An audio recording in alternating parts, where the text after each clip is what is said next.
Assalamu alaikum, bienvenue à notre deuxième vidéo, bien sûr sur notre groupe pour vétérinaire. Une feuille et un stylo et allez prenez quelques notes avec nous. On parle aujourd'hui de lignes du trouble circulatoire tissulaire qui sont multiples. On va commencer par l'hyperémie. Par définition, c'est l'augmentation de la quantité du sang contenu dans des vaisseaux qui se dilatent. On a deux types d'hyperémie ou de congestion. On commence par le premier type, la congestion active, dans laquelle l'apport du sang artériel est augmenté, entraînant un engorgement par du sang oxygéné. Ça se fait par une vasodilatation active des artérioles et de la microcirculation. Elle se traduit par une rougeur, une chaleur locale et les organes touchés sont du poids augmenté. Dans l'étiologie, on a soit une congestion physiologique, par exemple, l'hyperémie physiologique de tube digestif et ses glandes annexes dans la période de la digestion. Une hyperémie cutanée au froid, soit une congestion pathologique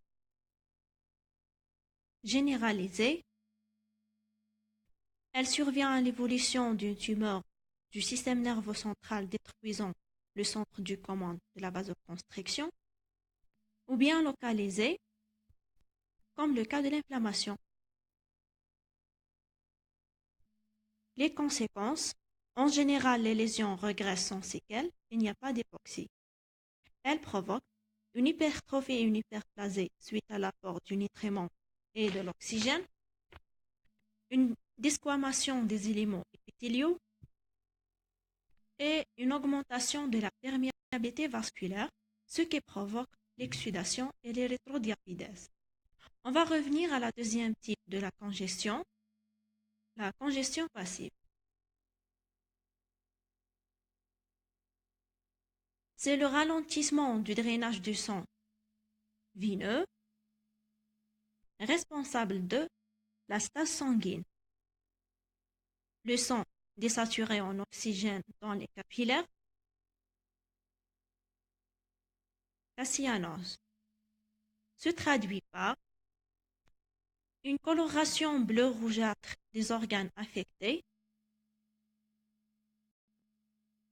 et une augmentation du volume des organes en raison de l'œdème du stase.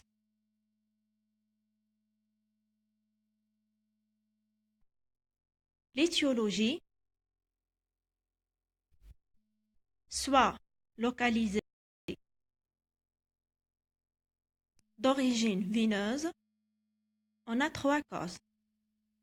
L'oblitération, la thrombose, la compression veineuse et la stase. Soit généralisée par l'insuffisance cardiaque. La congestion passive est liée à insuffisance cardiaque gauche. Il s'agit d'une incapacité du cœur à évacuer le sang veineux pulmonaire. Lorsque la stase est aiguë, on a l'OAP, l'œdème pulmonaire aigu, qui est réversible. Lorsque la stase devient chronique, c'est l'œdème pulmonaire chronique. Se traduit par une induration brune des poumons qui est irréversible. La congestion liée à insuffisance cardiaque ou globale se traduit par le foie cardiaque. La vidéo est terminée. Merci à votre attention. Vidéo réalisée par Ramla. Suivez-moi sur le groupe Facebook et sur la chaîne YouTube pour vétérinaire.